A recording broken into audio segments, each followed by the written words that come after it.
Tēnā koutou, tēnā koutou, tēnā tātou katoa. One of the things that they say when you're setting up for a speech is that the worst possible slot that you can get is the slot immediately after lunch, because of course everyone's blood is rushing to their stomachs. Of course, there's a counter-argument, which is that the slot might actually be the one immediately before lunch, when people are desperate to go and get their food. But I actually think that the worst possible slot that you can have is following those guys, because they're amazing. And I hope that you took as much inspiration out of that conversation as I did, and as we have over the years. I want to acknowledge again that it was Generation Zero that coined the term, the Zero Carbon Bill and the Zero Carbon Act, and actually it was the work that they did that popularised that notion across the political spectrum and created the conditions for what we have now, unusually in the world, which is bipartisan consensus about the future of climate policy in Aotearoa, New Zealand, even if we are going to have plenty of Barneys along the way about how to get there. Today you are engaging in, I think, some conversations that matter to our greatest city. Of course, the future of Tamaki Makaurau matters a great deal to the people who live in it, the 1.5 million people who live here. But what you do, how you live, how you get around, your green spaces, those things, of course, make a massive material difference to the lives of everybody who lives in this city. But it also matters a great deal to the 3.5 million of us who don't live in this great city as well. And it's because of those numbers. For every person who lives in this city, there are only another 3 and a third who live anywhere else in the country between here and Invercargill. So what you do matters. The future of Auckland matters. It matters enormously. Last week, of course, as you know, and thank you for the introduction, we published a landmark plan that provides a clear pathway to cut greenhouse gas emissions, to create jobs, to improve lives and livelihoods, and to unlock new investment here and around the rest of the country. 4.5 years ago, we embarked on what would quickly become the largest government program of work on climate change that we have ever seen in this country, embedding this work in a single framework that would require every single future government to take action to cut emissions was the job of the Zero Carbon Act. And it is that legislation that conceived of the emissions reduction plan that we launched last week. Now, exactly 3 years ago this month, the Zero Carbon Bill had its first reading in Parliament.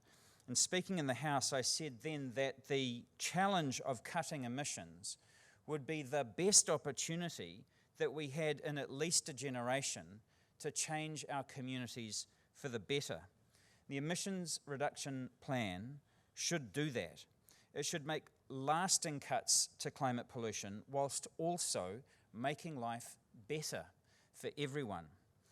This is a blueprint for a low-carbon Aotearoa that will help to create well-paying jobs, upgrade the country to run on more clean energy, support nature, and improve infrastructure. Together, the more than 300 actions that are contained within the plan and the billions of dollars of investment that it is backed up with add up to a future that we should all be able to be proud of. The end of coal, that most harmful of fuels that we have used since the dawn of the Industrial Revolution, gone for good. Kids walking or cycling to schools and powered by renewable energy. Fast and frequent, convenient buses and trains like New Zealanders deserve. More people getting around in electric vehicles. Families raising their kids in warmer and drier and healthier homes, and with the savings of that showing up in their electricity bills every month. Aotearoa New Zealand's first emissions reduction plan puts us on a path to meet our long-term targets to 2050, in line with the 1.5 degree temperature threshold. It builds on the progress that we've made over the course of the last 4.5 years, and it responds to the recommendations of He Pouarangi, the Climate Change Commission. It contains strategies, policies, and actions to reduce emissions right across the country, to achieve our first emissions budget, and to support all New Zealanders to make the best of the transition. But releasing a plan is not job done. A plan itself does not cut emissions. It will take changes, both large and small, that together add up to a better, a cleaner future for all of us. And that is what the emissions reduction plan will do. It will guide those changes, and it'll make sure that everyone benefits from it. Now, the emissions reduction plan is based on 5 principles. It starts with what we need to do to play our part in the worldwide effort to limit global warming to 1.5 degrees so that current and future generations are protected from the floods, the fires, the droughts, the storms of a changing climate. That then flows into our tiriti o Waitangi commitments and empowering Māori to work alongside government and to respond to the particular risks and opportunities for Māori and for the Māori economy, alongside an equitable transition that brings everyone with us and leaves no one behind, and working with nature rather than against it to solve the climate crisis and the biodiversity crisis together. Those considerations then collectively drive the ultimate outcome, which is a productive, sustainable and inclusive economy that works for everyone. This map shows you how those principles inform our strategy. And for those of you who are finicky about the details and or suckers for punishment, you will find the full version of the strategy map in the first few pages of the executive summary of the emissions reduction plan itself. And the full version of that map also points you to the individual chapters of the emissions reduction plan so that you can see how we've structured the plan to give effect to the strategy, which in turn flows from those 5 principles. For those of you who don't want to wade through several hundred pages to find out what we're doing in the domain of transport, or if you're into these kinds of things, fluorinated gases, then you can download the individual chapters from the MFE website as well and just take a look at the bits that most interest you. The whole strategy, as I said, starts with what we need to do to play our part in the global effort to limit global warming to 1.5 degrees. We will do this by meeting our 2050 targets set out in the Climate Change Response Act and through our nationally determined contributions under the Paris Agreement. Our best scientists have told us what we need to do, and this plan will make that happen. In total, there are 6 emissions budgets and emissions reductions plans that correspond to those budgets that will take us through to 2050. Each budget will act as a stepping stone to lower emissions, and each plan will include the necessary policies and strategies to meet that budget.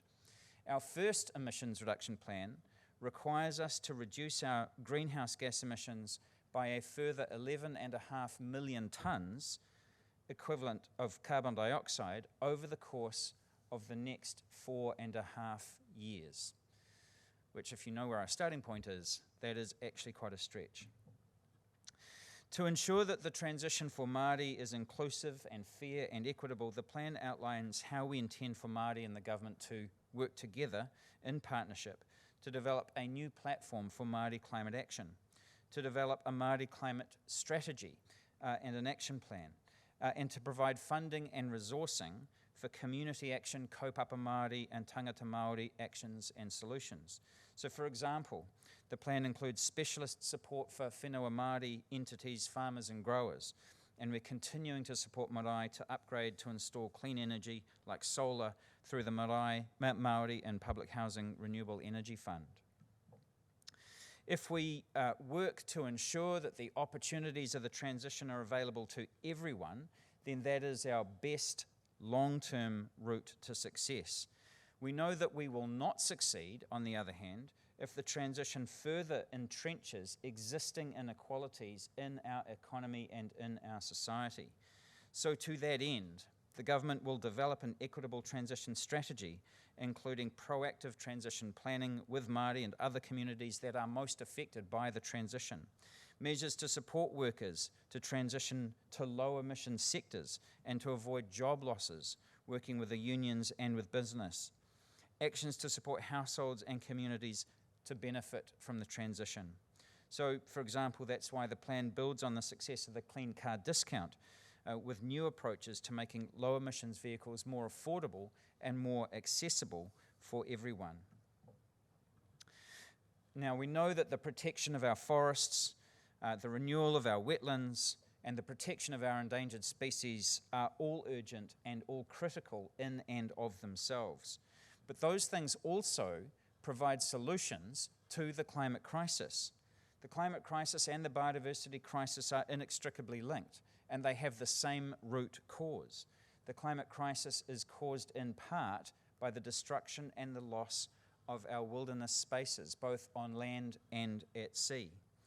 So we will be prioritising nature-based solutions in our planning and our regulatory systems, reporting on biodiversity as a part of our emissions reduction reporting, establishing an integrated work program that delivers climate, biodiversity, and wider environmental outcomes at once. So, for example, the plan includes support for Indigenous afforestation and commits to natural infrastructure like wetlands in our planning in legislation. So you can see how those first four principles both drive and shape the ultimate outcome, which is an economy that's much more productive, much more sustainable, and much more inclusive than the one that we have today. By much more productive, I mean that the challenge of continuing to develop our economy whilst also dramatically cutting emissions should be the single biggest driver imaginable of innovation and creativity, clean tech businesses, higher paying jobs, more resilient supply chains, all the things that we've wanted for quite some time.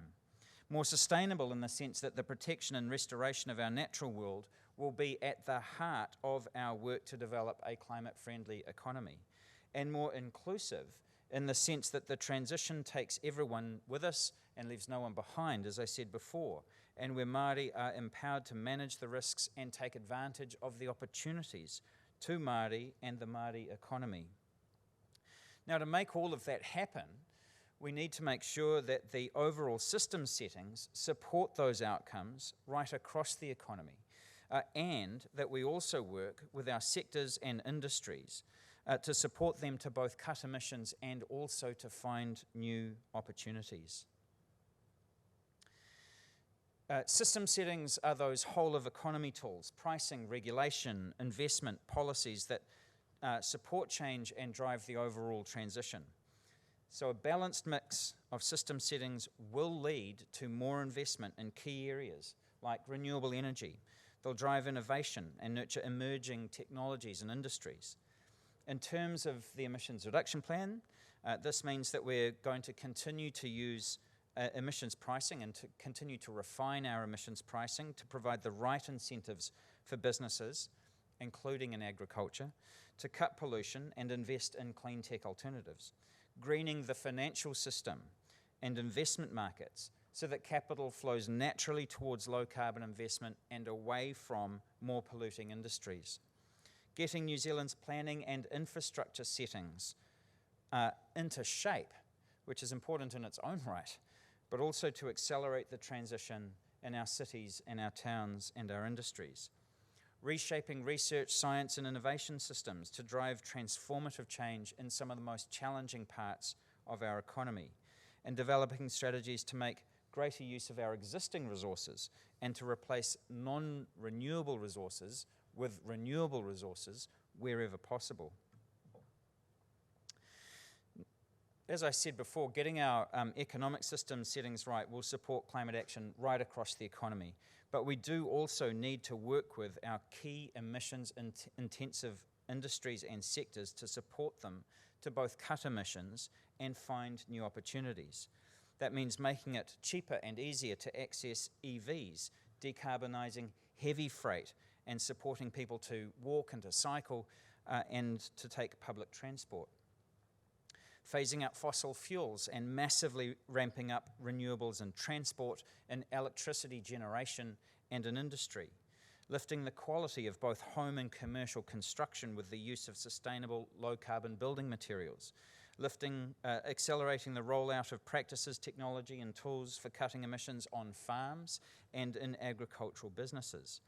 increasing the supply of woody biomass, which for the uninitiated used to be known as wood, to replace coal and other high carbon fuels and materials, and encouraging native forests as long-term carbon sinks. Cutting the amount of waste going to landfills, including food waste, and investing in waste infrastructure and landfill gas capture. Requiring refrigerants to be captured and destroyed when heating and cooling systems reach the end of their lives. So it's an ambitious plan. And for people who have said, well, it's 238 pages, couldn't you have written anything shorter? The hardest part was getting it down to only 238 pages. So it does lay the groundwork for a wide-ranging economic transition over many years. We're not aware of any other initiative other than the budget itself, which draws in such a large span of government. And it has taken a tremendous effort, endless briefings, reports, papers, and frankly a gargantuan amount of effort from countless officials. The plan, of course, as I said before, won't implement itself. So, the Prime Minister will chair the Climate Emergency Response Group of Ministers who have overall governance and oversight for the emissions budgets and for making the plan happen. There's an existing ad hoc Climate Change Chief Executives Board which is now being formalised into a fully fledged interdepartmental executive board under the Public Service Act 2020. That'll report up to that Climate Emergency Response Group of Ministers. Ministers and chief executives have responsibility for their part of the plan individually, but they also have collective accountability for achieving the overall emissions budgets. And just keep in mind that there are 15 ministers involved with 18 portfolios between them and over 22 core agencies that are involved in delivering this. The Independent Climate Change Commission will monitor progress on an annual basis and report publicly.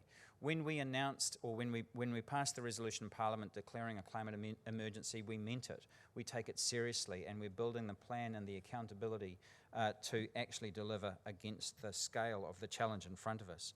So this first emissions reduction plan will mean that more New Zealanders will be supported to purchase electric vehicles, so that EVs actually make up at least 30% of the light fleet by 2035. The amount of waste going to landfills will be reduced, and most households will have access to curbside food waste collection by 2030. There will be faster, more convenient, cheaper public transport, including major infrastructure projects in Auckland, Wellington and Christchurch, and nationally integrated ticketing for the lot.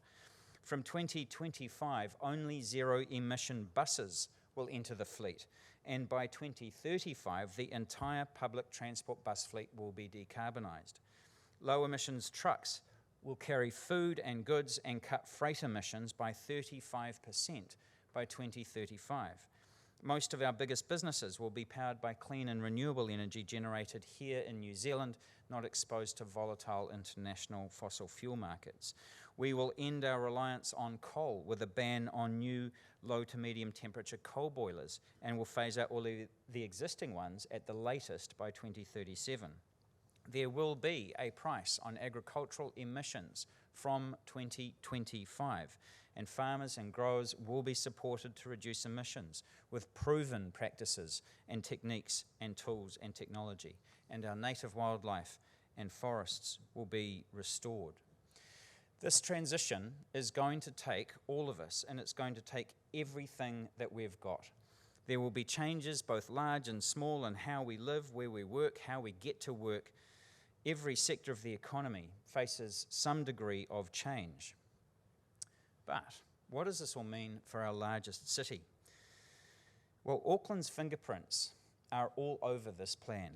There are Auckland case studies all through the emissions reduction plan: Ngāti Whātua Ōrākai, organic urban forests and native restoration; Papatuānuku Kokiri Marae, waste minimisation and food sovereignty; Kāinga Ora, the development of 30 carbon-neutral homes in Glendowie, pointing to the future; Green Gorilla, transforming industrial waste into useful products; Oho Mairangi Trust, upgrading to new electric vehicles; Antipodean Apartments, cutting power costs by 39% by using hydrocarbon-based refrigerants to power the swimming pool heat pump. The circular economy chapter of the emissions reduction plan cites a joint case study by Auckland Tourism Events and Economic Development and Sustainable Business Network. A more circular Auckland economy could reduce emissions by 2.7 million tonnes of CO2e and increase GDP by $8.8 billion by the year 2030. The Ministry for the Environment and Auckland Council are partners in the Sustainable Business Network's Go Circular 2025 program, which recently delivered the Aotearoa's first Circular Economy Directory. Ministry for the Environment's partnered with Auckland Unlimited and others on X Labs, a program to support businesses across New Zealand to be circular by design, designing out waste, pollution and emissions. Ministry for the Environment's partnered with Creative HQ and Auckland Unlimited to deliver a climate response accelerator focused on supporting innovators solving circular and emissions reductions challenges through their solutions. The Auckland Unlimited Koitu report, Reimagining Tamaki Makaurau Auckland, includes 9 scenarios for the future, which look very similar to a lot of the things that we're talking about in the emissions reduction plan. A region that's socially cohesive, innovative, sustainable, resilient, designed with human-centred infrastructure, transport and housing all connected to each other, an indigenously inspired national park city. Finally, Auckland Council is forging ahead as well. Te Taruki I Te Tawhiri, Auckland's climate plan, a long-term approach to climate action in the region with a focus on both reducing emissions and adapting to the impacts of climate change that are already locked in and being felt. There is, of course, the $152 million climate package to support action and the implementation of the climate action plan in the long-term budget. The 10-year budget is proposing a climate change targeted rate as part of the 2022 annual rate, and I think that that's due to be announced next month. And planning for an eco-park in South Auckland, a plan to create New Zealand's biggest network of recycling and circular economy businesses, provide innovation and provide training and support local Māori and Pacifica communities. So my point in saying all of this is that our first nationwide plan for cutting domestic emissions and creating a better future for all of us is inextricably intertwined with what we do in our largest city, here, Aotearoa's first world city. I'm saying this because the conversations that you are having here today matter. They matter to Auckland, and they also matter enormously to the country. You are shaping Auckland's future now. You're also shaping the future of Aotearoa now as well. So meeting our first emissions budgets will require all of us to work together to make immediate reductions where we can and to lay the foundations for a much more sustainable, productive and inclusive future. It will require significant change. It is going to take everyone. It is going to take all of us. It's going to take everything that we've got. But with that change comes enormous opportunity to improve well-being, to become more productive, to increase resilience, to lower the cost of living, and rectify generations of inequality. Tackling climate change is truly a once-in-a-generation opportunity to build a future that is more equitable, that is more prosperous, that is more innovative, and all within planetary limits. So I do wish you all the very best for the conversations that you have remaining in front of you today. What you do in this great city of Tamaki Makaurau matters to all of us. Nō reira, tēnā koutou, tēnā koutou, tēnā tātou katoa.